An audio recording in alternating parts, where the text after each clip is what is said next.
ಕಲಬುರಗಿ ನಗರದ ಪತ್ರಿಕಾ ಭವನದಲ್ಲಿ ಆಯೋಜನೆ ಮಾಡಿದ ಸುದ್ದಿಗೋಷ್ಠಿಯಲ್ಲಿ ಮಾತನಾಡಿದ ಅವರು, ಏಪ್ರಿಲ್ 2ರಿಂದ ಏಪ್ರಿಲ್ 4ರವರೆಗೂ ಡಾಕ್ಟರ್ ಎಸ್.ಎಂ. ಪಂಡಿತ್ ರಂಗಮಂದಿರದಲ್ಲಿ ಸಮುದಾಯದ ರಂಗಾಯಣ ಕಲಬುರಗಿ ಕನ್ನಡ ಮತ್ತು ಸಾಂಸ್ಕೃತಿಕ ಇಲಾಖೆ ಕಲಬುರಗಿ ಇವರ ಸಂಯೋಗದಲ್ಲಿ 100 ತರ 100 ಮರ ಭಾರತ ಜೀವಸ್ವರ ಮನುಷ್ಯತ್ವದೆಡೆ ಸಮುದಾಯದ 50ನೇ ಜಾಥಾ ರಂಗಗೀತೆ ನಾಟಕ ಪ್ರದರ್ಶನ ಕಾರ್ಯಕ್ರಮ ಸಂಜೆ 6 ಗಂಟೆಗೆ ಆಯೋಜನೆ ಮಾಡಲಾಗಿದೆ ಎಂದು ತಿಳಿಸಿದರು.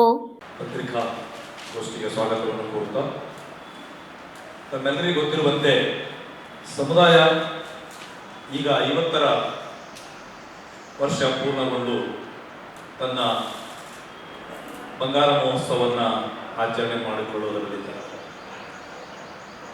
ಕಳೆದ 50 ವರ್ಷಗಳ ಹಿಂದೆ ಅಂದರೆ 1975ರಲ್ಲಿ ಎರಡು ಅತ್ಯಂತ ಒಂದು ತುರ್ತು ಪರಿಸ್ಥಿತಿ, ಇನ್ನೊಂದು ಆಗಿರ್ತಕ್ಕಂಥ ಬರಗಾಲ. ಈ ಎರಡೂ ಪರಿಸ್ಥಿತಿಗಳನ್ನು ಎದುರಿಸುವ ಸಲುವಾಗಿ ಸಮುದಾಯ ಹುಟ್ಟುಕೊಂಡಿರ್ತಕ್ಕಂಥ ಒಂದು ಸಾಂಸ್ಕೃತಿಕ ಸಂಘಟನೆ. ತಮ್ಮೆಲ್ಲರಿಗೂ ಗೊತ್ತಿರಬೇಕು, ಆಗಿನ ಕಾಲದಲ್ಲಿ ಕಲೆಗಾಗಿ ಕಲೆ ಅಂತಕ್ಕಂಥ ಒಂದು ಸಿದ್ಧಾಂತದ ವಿರುದ್ಧವಾಗಿ ಕೇವಲ ಕಲೆಗಾಗಿ ಕಲೆಯಲ್ಲ, ಬದುಕಿಗಾಗಿ ಕಲೆ ಅಂತಕ್ಕಂಥ ಸಿದ್ಧಾಂತವನ್ನು ರೂಪಿಸಿಕೊಂಡು ದೇಹವಾಕ್ಯವನ್ನು ಇಟ್ಟುಕೊಂಡು ಸಮುದಾಯ 50 ವರ್ಷಗಳ ಗತಿಸಿದೆ. ಆಗಿನ ಒಂದು ಕಾಲದಲ್ಲಿ ಅತ್ಯಂತ ಸರಳವಾಗಿರ್ತಕ್ಕಂಥ ಒಂದು ಮಾಧ್ಯಮ ಅದು ನಾಟಕ ಮಾಧ್ಯಮ.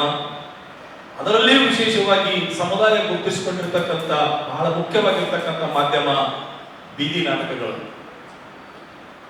ಸಮುದಾಯದ ಒಂದು ಹಾಡು ಇದೆ, ಅದು ಎಲ್ಲಿಂದ ಬಂದಿರೆಂದು ಕೇಳಬಹುದು ನೀವು, ಮತ್ತೆ ನಿಮ್ಮ ಪಯಣ ಎಲ್ಲಿಗೆಂದು ಕೇಳಬಹುದು ನೀವು, ಜನರ ಮಧ್ಯದಿಂದ ನಾವು ಬಂದಿವೆಂದು ಹೇಳುತ್ತೇವೆ ನಾವು, ಮತ್ತೆ ಜನರ ನಡುವೆ ನಾವು ಹೋಗುತ್ತೇವೆ ಅಂತಕ್ಕಂಥ ಒಂದು ಹಾಡಿದೆ, ಸಮುದಾಯದ ಹಾಡು. ಹಾಗಾಗಿ ಜನರ ಮಧ್ಯದಿಂದ ಬಂದು ಜನರ ಮಧ್ಯದಲ್ಲೇ ಹೋಗ್ತಕ್ಕಂಥ ಒಂದು ಸಂಘಟನೆ. ಹಾಗಾಗಿ ಬೀದಿ ನಾಟಕಗಳನ್ನು ರೂಪಿಸಿಕೊಂಡು ಜನರ ಮಧ್ಯೆ ಹೋಗಿ ಸರ್ಕಲ್ಗಳಲ್ಲಿ ಜನವಿಡಿ ಪ್ರದೇಶಗಳಲ್ಲಿ ಬೀದಿ ನಾಟಕಗಳನ್ನು ಮಾಡೋದ್ರ ಮೂಲಕ ವಿಶೇಷವಾಗಿರ್ತಕ್ಕಂಥ ಒಂದು ಸಂದೇಶವನ್ನ, ವಿಶೇಷವಾಗಿರ್ತಕ್ಕಂಥ ಪರಿವರ್ತನಾ ಸಂದೇಶವನ್ನ ಜನರಿಗೆ ತಲುಪಿಸ್ತಕ್ಕಂಥ ಕೆಲಸ ಸಮುದಾಯ ಮಾಡ್ತಾ ಬಂದಿದೆ.